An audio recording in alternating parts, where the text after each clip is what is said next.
Shalom Bapak Ibu Saudara sekalian, puji Tuhan untuk anugerah dan kasih setia Tuhan yang menyertai setiap kehidupan dari kita.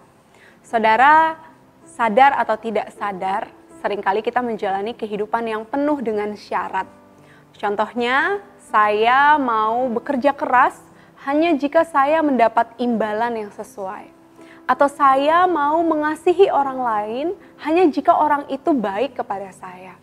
Atau saya mau menjalani hari dengan sukacita, dengan mood yang baik, hanya jika saya mendapatkan keinginan saya. Kita memiliki standar-standar, ketentuan-ketentuan, syarat-syarat yang harus kita dapati sehingga kita mau melakukan sesuatu. Saudara, demikian juga seringkali cara kita mengasihi Tuhan. Saya mau mengasihi Tuhan hanya jika saya mendapatkan kelimpahan dalam kehidupan saya. Atau mungkin saya mau mengasihi Tuhan hanya jika Tuhan memberikan kenyamanan dalam kehidupan saya. Saudara, seorang bernama Habakuk, dalam Alkitab dicatat bahwa ia mengalami pergumulan yang berat. Bahkan dalam doanya ia bertanya kepada Tuhan, "Berapa lama lagi Tuhan, aku berteriak tetapi tidak kau dengar. Aku berseru kepadamu penindasan tetapi tidak kau tolong."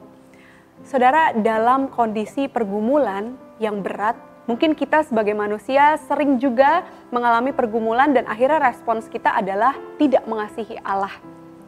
Tapi yang menarik adalah di dalam Habakuk pasalnya yang ketiga, ayatnya yang ke-17 sampai ke-19 dicatat, di tengah pergumulan Habakuk itu, Habakuk berkata begini, "Sekalipun pohon ara tidak berbunga, pohon anggur tidak berbuah, hasil pohon zaitun mengecewakan. Sekalipun ladang-ladang tidak menghasilkan bahan makanan, kambing domba terhalau dari kurungan dan tidak ada lembu sapi dalam kandang.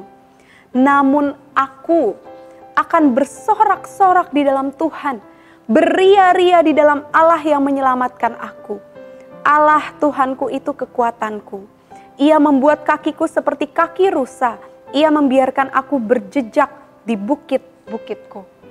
Saudara, Habakuk berkata sekalipun ia mengalami penderitaan yang berat, pergumulan yang berat, namun ia mau beria-ria, bersukaria di dalam Tuhan. Saudara, terkadang kita membangun kehidupan sukacita kita menempatkan kebahagiaan kita hanya berdasarkan apa yang ada di depan kita, apa yang kita alami.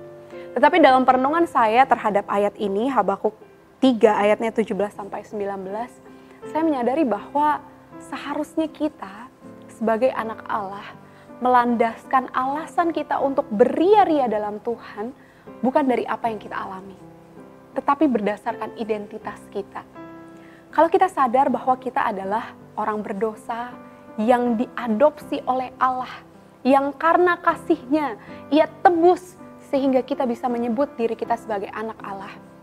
Seharusnya alasan itu cukup bagi kita beria-ria, bersukaria dalam Tuhan, dalam kondisi apapun itu.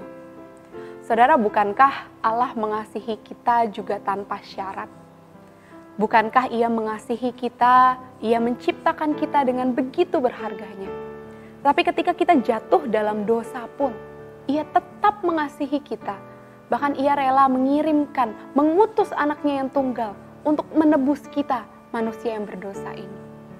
Saudara, biarlah ketika kita mengingat identitas kita sebagai anak Allah, sebagai umat yang dikasihi oleh Allah, biarlah identitas itu menjadi alasan yang cukup bagi kita juga bersorak-sorak di dalam Tuhan, beria-ria di dalam Allah yang menyelamatkan kita.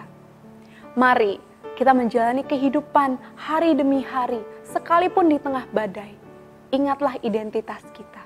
Ingatlah Allah kita yang menyelamatkan kita. Dengan demikian, apapun kondisinya, kita tetap punya alasan untuk bersukaria, beria-ria di dalam Tuhan yang menyelamatkan kita. Kiranya Tuhan menolong dan menyertai setiap dari kita. Tuhan Yesus memberkati.